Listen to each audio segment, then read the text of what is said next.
Hello everyone, welcome back to this mini lecture. In our previous lessons, we have implemented the calculation and display of the second values on the electronic clock. Now, we can start designing the calculation and display of hours, minutes, and seconds of the electronic clock. Next, we will design based on the following content. In today's lesson, we need to master using if statements to implement the carry and display of hours, minutes, and seconds, and to understand two ways of writing comments in C language programs. Now, let's look at the changes and display effects of hours, minutes, and seconds on the simulation circuit. We can observe the change and display process of seconds on the display. And after reaching 23 hours, 59 minutes, and 59 seconds, all positions of hours, minutes, and seconds reset to 0, starting the timing again from the beginning. How should we design to achieve this time change and display functionality? First, let's look at the hardware circuit.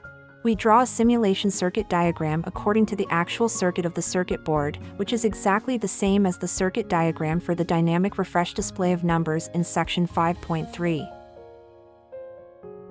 Let's mainly analyze the method of program design.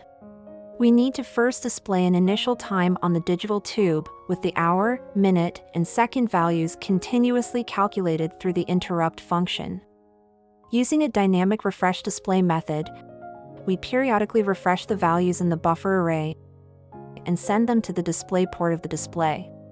The main function needs to complete the dynamic pause after calling the T0 initialization function. The purpose of the initialization function is to complete the initialization of timer T0. The role of the interrupt function is to complete the changes in the hour, minute, and second values, as well as the carry calculation function, after which it updates the display segment codes corresponding to the current 6 values of hours, minutes, and seconds into the display buffer array and sends the bit code and segment code for displaying numbers.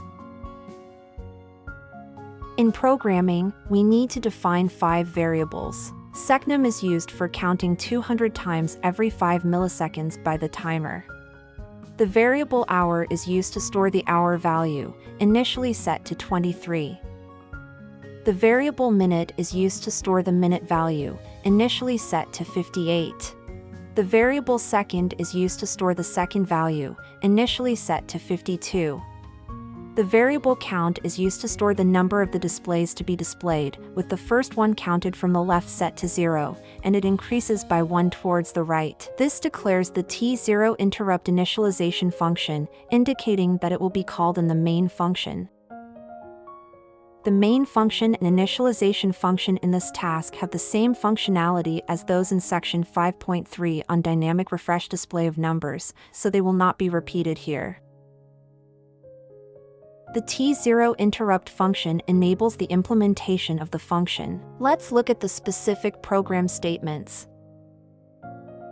When counting clock time, we first check if it has reached 1 second.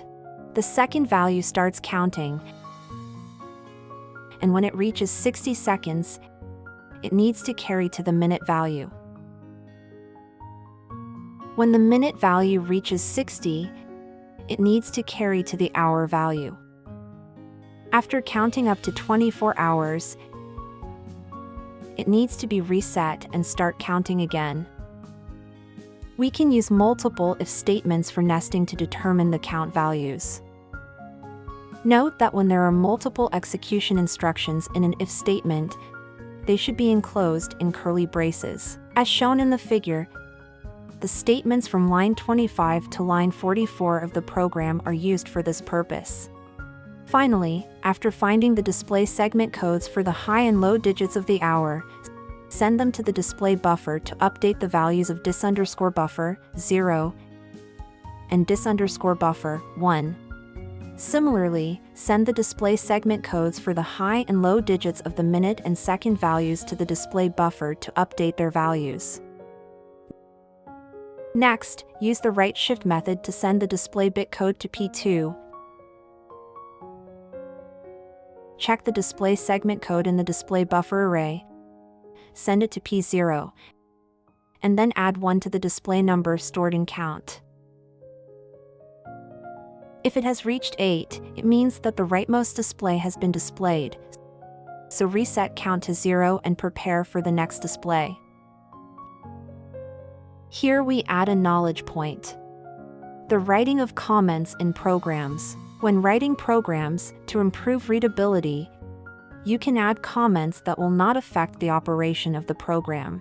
There are 2 common methods for adding comments. One is the C language comment style, which places the comment content between /* and */. This type of comment can span multiple lines. The other method is to place the comment content after /. This type of comment can only comment 1 line of content. You can also find it in the menu bar of Keil Vision 5. Let's now look at the simulation results together. After the simulation starts, the initial value displayed by the 8-digit display is 2358. The value changes every second, and now it is 2359.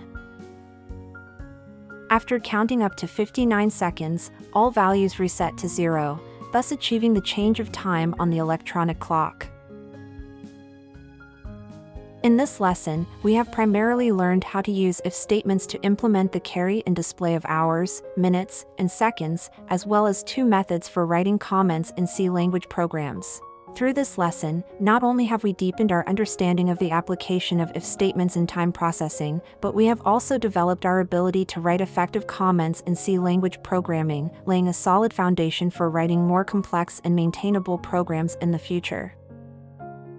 After class, you can try to write a program in 12-hour format to master the relevant knowledge points. Finally, please reflect on this lesson and complete the following exercises to consolidate the knowledge learned today and further deepen your understanding. That concludes this lesson. See you in the next lesson.